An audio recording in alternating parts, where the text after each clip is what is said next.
ओम परम नमः मैम। ओम हरम नमः। चलिए आज का टॉपिक शुरू करते हैं। हठ योग का अंतिम टॉपिक है नादानुसंधान। ठीक है।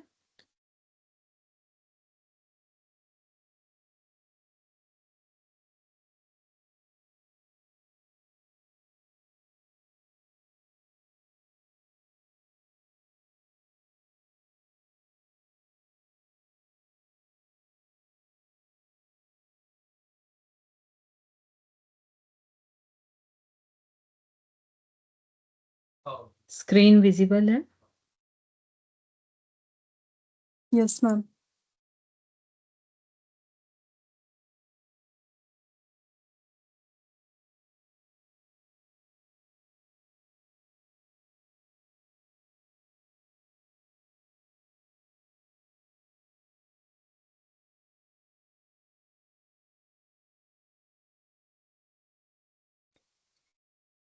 जय जिनेन्द्र मैम। जय जिनेन्द्र। चलिए तो नादानुसंधान एक बहुत छोटा सा टॉपिक है और ये हठ योग प्रदीपिका के चतुर्थ उपदेश में इसका समावेश किया गया है। और नादानुसंधान को समाधि के बहुत सारे जो विविध उपाय होते हैं उसके तरह इसे भी एक उपाय माना गया है।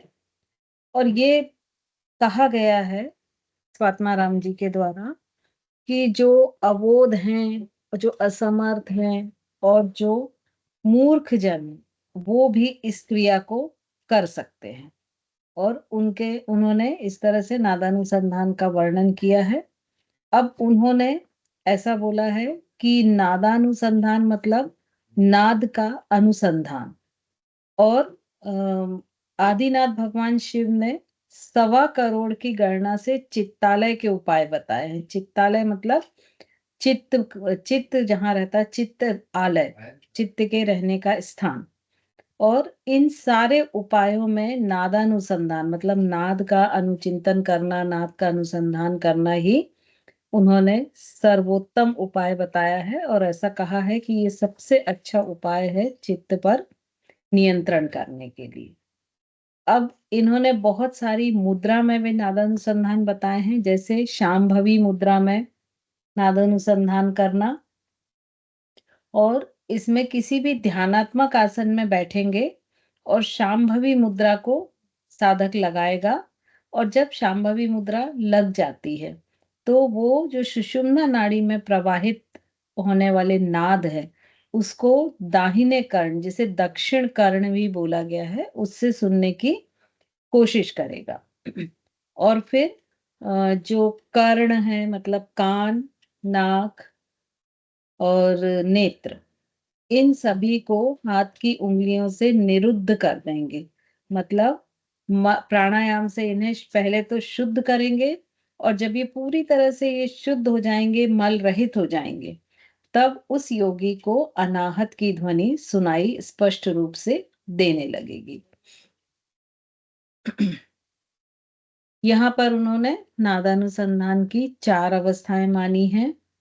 और वो 4 अवस्थाएं हैं आरंभ अवस्था, घट अवस्था, परिचय अवस्था और निष्पत्ति अवस्था।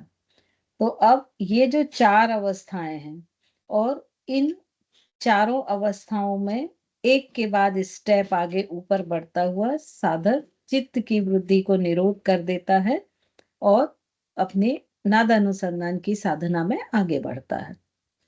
तो अब सबसे पहले हम देखेंगे आरंभ अवस्था।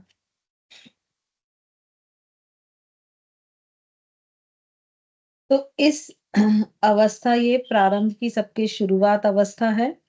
और इसमें जो अनाहत चक्र में जो ब्रह्म ग्रंथि है उसका प्राणायाम के दौरान जब भेदन होता है तब शून्य हृदय आकाश में एक आनंद प्रद अनाहत नाद उत्पन्न होता है और उस नाद की ध्वनि देह में सुनाई देती है। ब्रह्म ग्रंथि का जो अ, स्थान बताया है वो अनाहत चक्र के जस्ट नीचे बताया गया है। और इस अवस्था में जो नाद की प्राप्ति होती है वो योगी का जितना भी काश है, मतलब हृदय के आसपास जो आकाश का स्पेस है उसको हृदयाकाश बोलते हैं। वहां पर वो पूरा प्राणवायु से भर जाता है। उस साधक का शरीर देवताओं के समान दिव्य, दिव्य सुगंध, दिव्य रूप, दिव्य तेज से युक्त हो जाता है। और ये जो साधक होता है ये सदा ही स्वस्थ और निरोग होता है।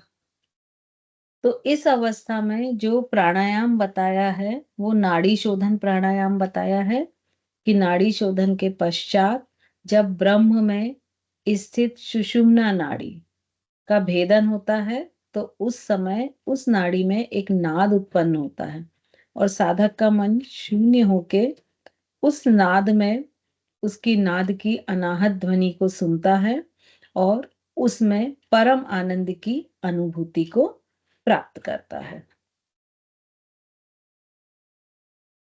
दूसरी अवस्था इन्होंने बताई है घट अवस्था।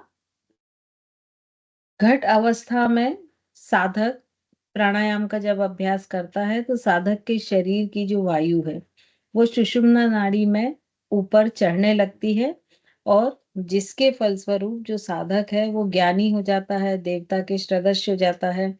और घट अवस्था में अनाहत चक्र के पास जो विशुद्ध ग्रंथि मिलती है, सॉरी विष्णु ग्रंथि मिलती है, उसका भेदन हो जाता है। और जब उस ग्रंथि का भेदन हो जाता है तो साधक को अति शून्य से परमानंद स्वरूप भेरी के आघात सदृश शब्द की धुनी सुनाई पड़ती है। और यहाँ पर जो साधक है वो प्राण वायु के साथ साथ अपान वायु को भी मिलाकर और ऊपर उठाता है। और जब वो ये क्रिया सिद्ध कर लेता है तो आसन में दृढ़ और देवताओं के समान ज्ञानी और रूप लावण्य से भरा हुआ वो साधक हो जाता है। ब्रह्म भेदी का ब्रह्म ग्रंथि का जब भेदन होता है उसके ऊपर और उठते हुए घट अवस्था में विष्णु ग्रंथि का भी कुंभक और प्राणायाम करने के कारण भेदन हो जाता है। और वो अवस्था एक परम अवस्था या ऐसा कह सकते हैं कि भावी ब्रह्मानंद की अवस्था की सूचक होती है। और इस समय जो साधक होता है वो अति शून्य कंठावकाश में रहता है और वहां पर भेरी, मतलब भेरी एक ये वाद्य यंत्र होता है जो कि यहाँ पर ये दिखाया गया है नीचे।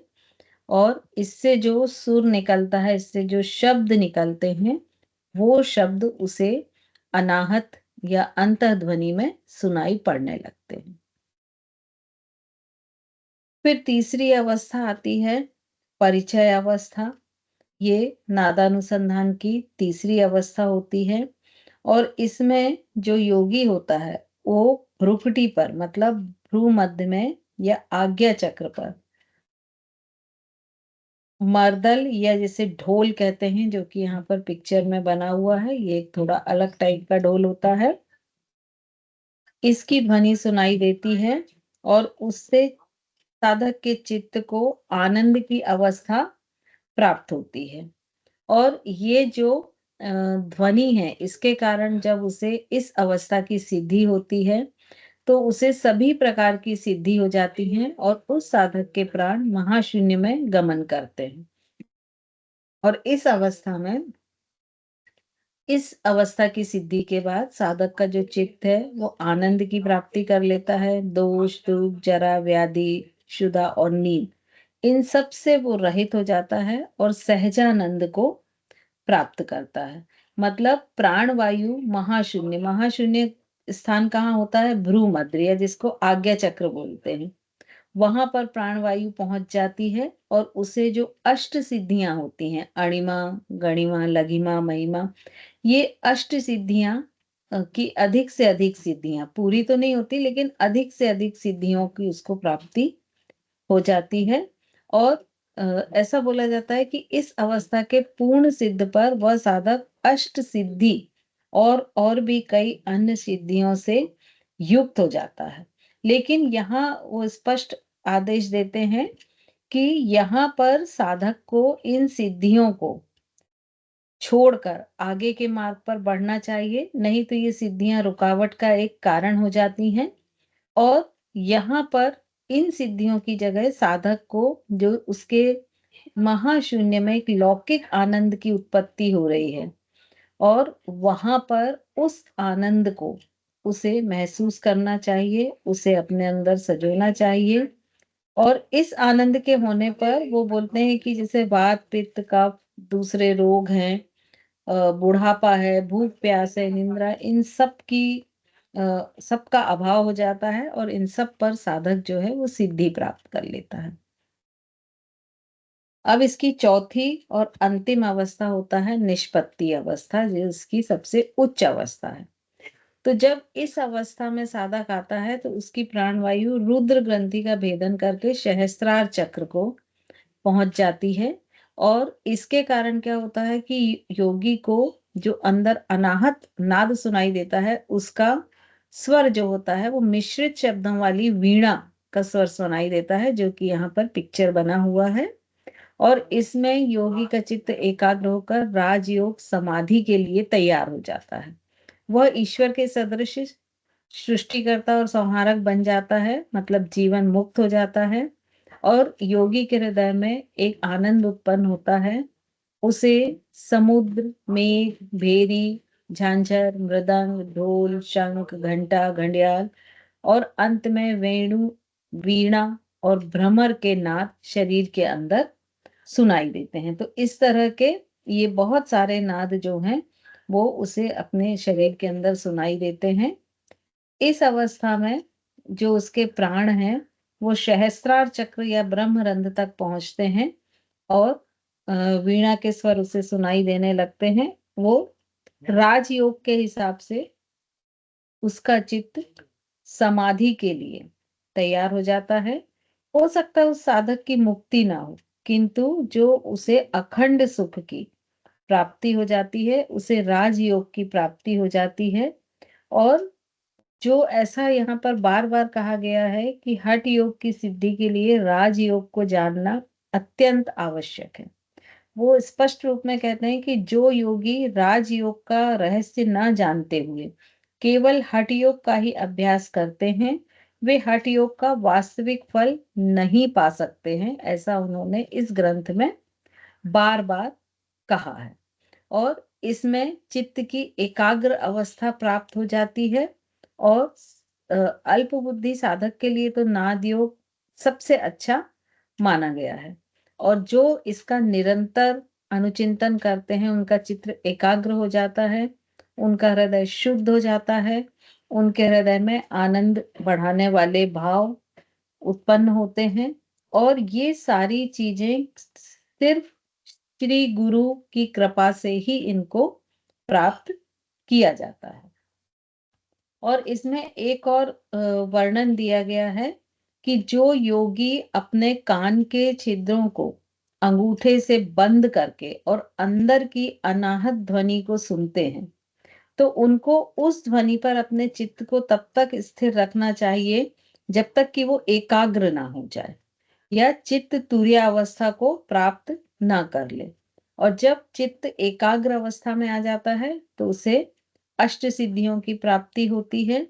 और जब इस विधि से वो साधक सिद्धि को पाता है, तो वो साधक सबसे पहले बाह्य जितनी भी ध्वनियां होती हैं उन सबको रोक देता है, और सिर्फ अपने अंदर की ध्वनियों को ही सुनने की कोशिश करता है। तो जब वो शुरू में ये साधना शुरू करता है तो उसे 15 दिन तक सिर्फ सुनने की कोशिश करते हुए चित्त के जो विक्षेप है उन्हें शांत करने की कोशिश करना चाहिए।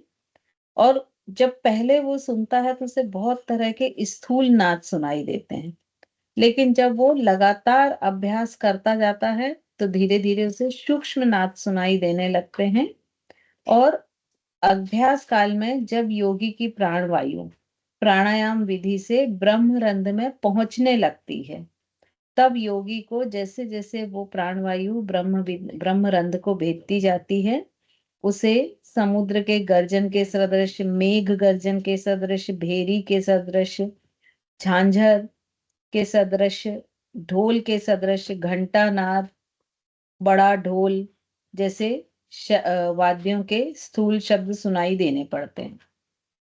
लेकिन जब वो लगातार इस स्थूल नाद पर अपने आप को ध्यान केंद्रित करता हुआ अपने अभ्यास को आगे बढ़ाता जाता है, तो फिर उसे सूक्ष्म नाद भी सुनाई देने लगते हैं।